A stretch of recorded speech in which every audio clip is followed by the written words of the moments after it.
This is Awkward Occurrence, Awkward Entertainment.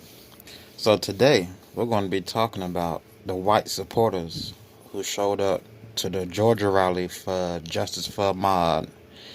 So Ahmaud Arbery is a 26-year-old black male who was shot, was in Georgia, I believe it was Georgia. They believe he was trespassing, some whole hoopla behind it, some whole hoopla. We've heard the story, you should know the story. So let's continue into looking at the white supporters that were there. And then we're going to talk about this race war narrative that's continuing to spread. It's always been, or there's a race war. They want a race war. They've been saying that for decades and decades. Let's get into this video. Podium also stressed the importance of being a white. 1 second.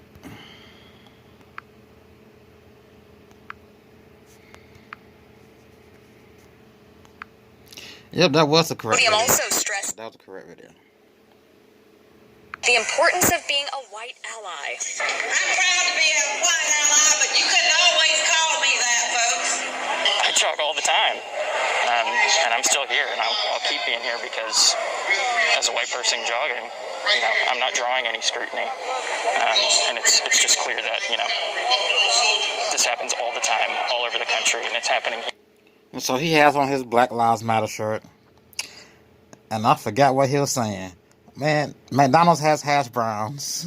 No, there is no hash browns here. We have videos of white people talking on stage. That's what we have here. And then we have a race discussion after that. But if you would be so kindly, buy hash browns for everybody. Here too. In this struggle, we have great allies of the faith.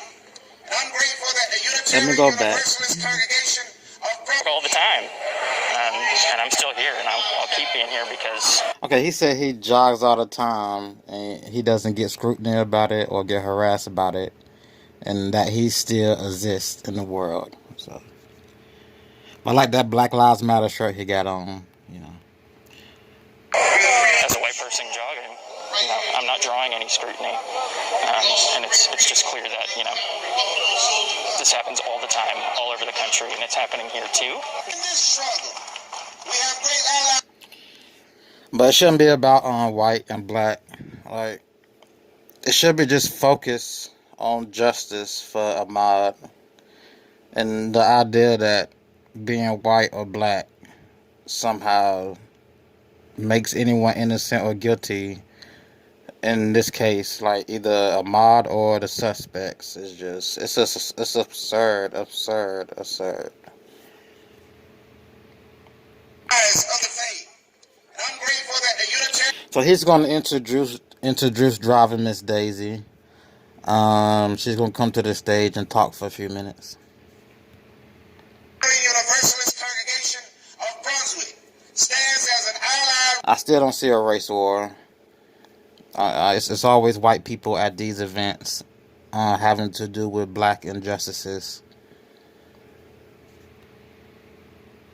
Ready, shoulder to shoulder with those who live in this place and who are rooted in this soil. I'm bringing up the Reverend Jane Page, pastor of the congregation at this time. I'm going to try to remember her name because I want to see she got any material on YouTube. Because she's a pastor, Reverend Jane somebody. Jane, driving Miss Jane. I hope, she's a good pastor. Most churches, you will see, a lot of big churches are just bull crap. Like Jesus said, many will come in his name and will deceive many. That's a lot of churches, and the leaders of those churches know they're full of shit, or they're full of crap. Thank you, Brother Francis. And I'd like to say to all you people from Atlanta, welcome to Brunswick. We'll welcome you here. Yes, I am Jane Page, and I am a lifetime member of the NAACP. But I've been I bet you are a lifetime member. Reverend Martin Luther King had his church, him and his father church in Atlanta. He grew up in Alabama. His wife grew up in Alabama. But Mr. King is from Atlanta, did a lot of activism in Atlanta. To speak to you today as an ally. And so I bring greetings from other allies we have here in Brunswick, including the Robert S. Abbott Institute, Women's Voices of Glenn County, the Unitarian Universalist Congregation here in Brunswick, and our entire association, and many other clergy members and people of faith in this community, black, brown, and white, who are ready to stand with you and work for justice. And also people of no particular faith, but who lift up love and compassion and will work for peace, liberty, and justice for all. I'm proud to be a white ally, but you couldn't always call me that, folks. I'm proud to be a white ally, but you couldn't always call me that, folks. Like, that was just funny to me when I heard it. If I couldn't always call you a white ally, like, was you racist in your teen years, in your 20s? Like, was you running black people over or calling black people the N-word? Listen, I was born here in Southeast Georgia in 1950. 1950. In a conservative town and raised by conservative parents and raised in the Southern Baptist Church. So you know what my upbringing was like, don't you? Yeah, you know, my parents didn't have to overtly teach me to be a racist. My whole society taught me. Yeah, especially the radio and TV. In 1950, the radio, then you had your TV. She was probably 17 when TVs came out, color TV. But she had TV growing up as a preteen, a teenager. So she saw the programming that made you want to be racist.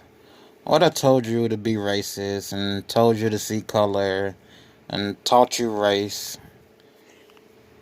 Taught you to hate humans. Taught you to despise humans. From the water fountains where we had nice refrigerator water fountains and others didn't. Everything in my society taught me we were to be separate, and everything in my society taught me that white people were better than black people. And it was Oh yeah, everything. What she's saying is true. You can go back and look at pictures.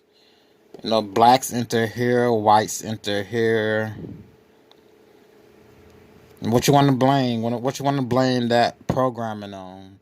What you want to blame that on?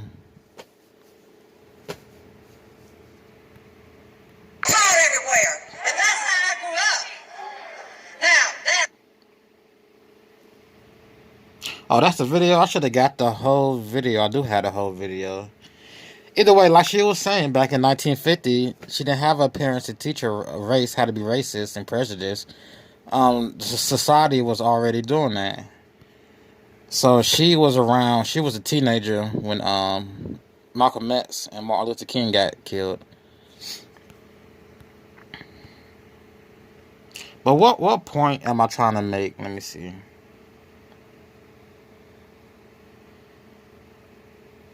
I should have kept that whole thing. What is this? Oh, that's that. But what point am I trying to make? That humans themselves aren't aren't born racist. Like, you aren't born as a baby looking at another baby that's black and saying that's an African American or saying that's the N word. Where does the programming come from? You know, where does the social construct of seeing race as a real thing come from?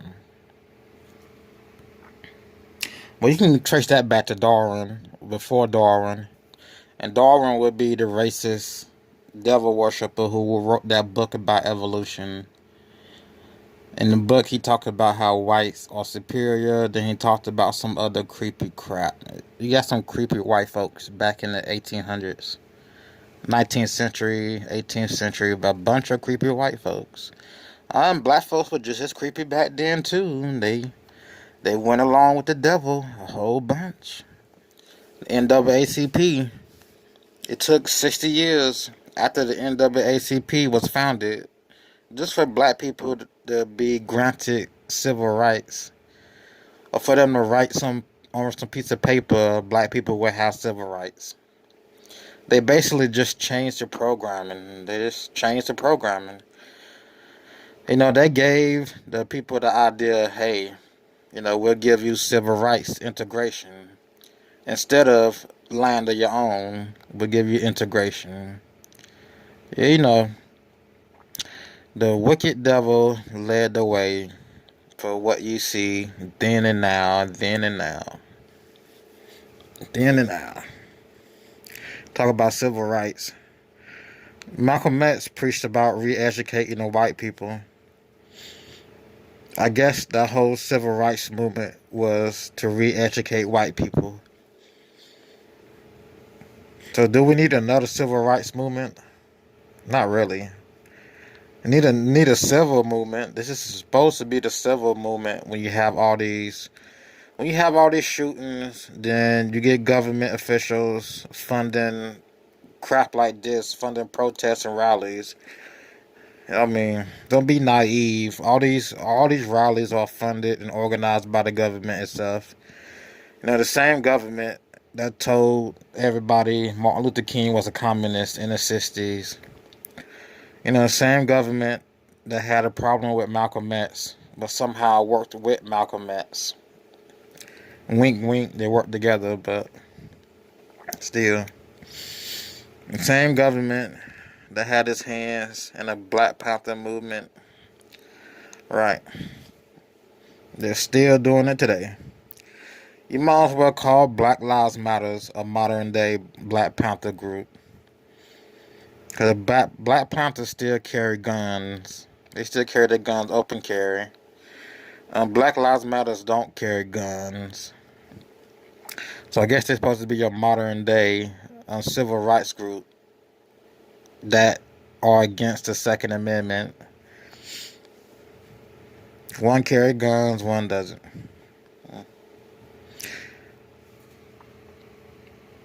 Hundreds of protesters packed the lawn of the Glenn County Courthouse today, and their message clear to everyone who was in the area. Organizers with the Just Georgia Coalition say they want 2 district attorneys to resign over the lack of investigation into Ahmaud Arbery's killing. The group left this morning traveling to Brunswick from Atlanta.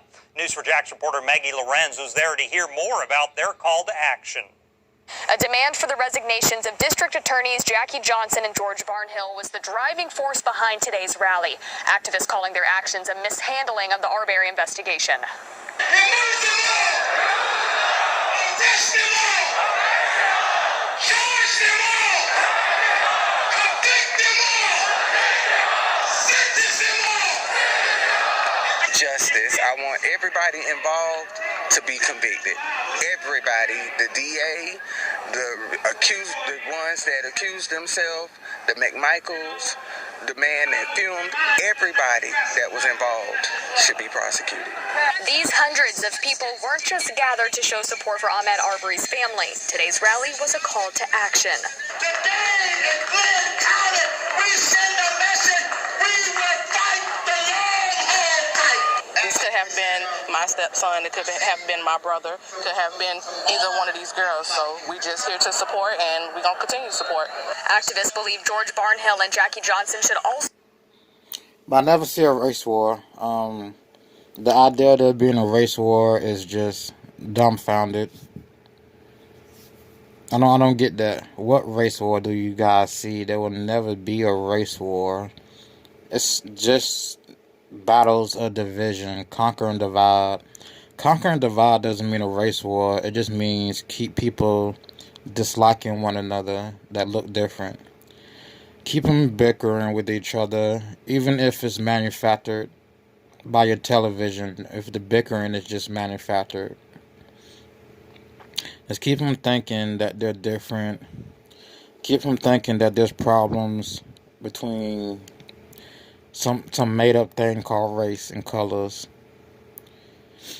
As long as you just keep their eyes off the real problem. Shoot, how about that? Give them so many things to think about that They'll never want to think about anything important or do anything important besides stand on stage and talk like a pastor, like preach, like the people be in the crowd, like preach, go on, pastor, preach, or go on, Reverend, preach it, Reverend. Black Lives Matter, preach it, Reverend. And injustice is injustice to injustice is a justice. I don't know what I said, but the injustice to justice and an injustice. We will climb that mountain. We will climb that mountaintop. On top of that mountain, we will all hold hands. Black, white, Asian, Indian. We will be as one, as one, as one, as one. And I'm joking around. I don't feel like doing no speech. That's just basically how it is, man. This is television news. This is television theater. There's no race war. How could there be a race war? I don't see no tanks rolling down the street. One say black and the other say white.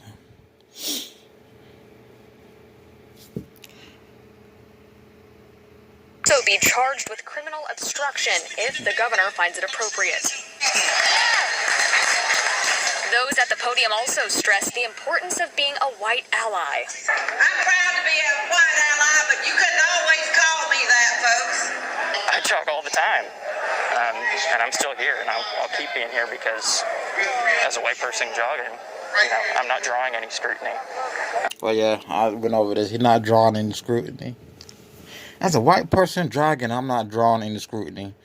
Maybe if you jog in an all-black neighborhood, well, white people never have been seen jogging, you're not going to draw no scrutiny. You're just going to have people scratching their heads. Where does a white person come from? And why is this white person jogging in this neighborhood? Get what I'm saying? Get what I'm saying? All right, I'm ending this out. This has been Awkward Occurrence, Awkward Entertainment. There's no race war. This is all just to keep people bickering back and forth. There will never be a war. You will never walk outside and see white people lined up on one side, black people lined up on one side, and first shot fired and everybody charge one another. You would never see that. You will always see some fictional story about somebody being shot. Or fictional or not, somebody being shot. Somebody implementing an agenda into the situation. The agenda may be based on color, based on certain rights. There's no race war, people. There will never be a race war. On the narrative, whoever invented the idea that there's going to be a race war wasn't very smart.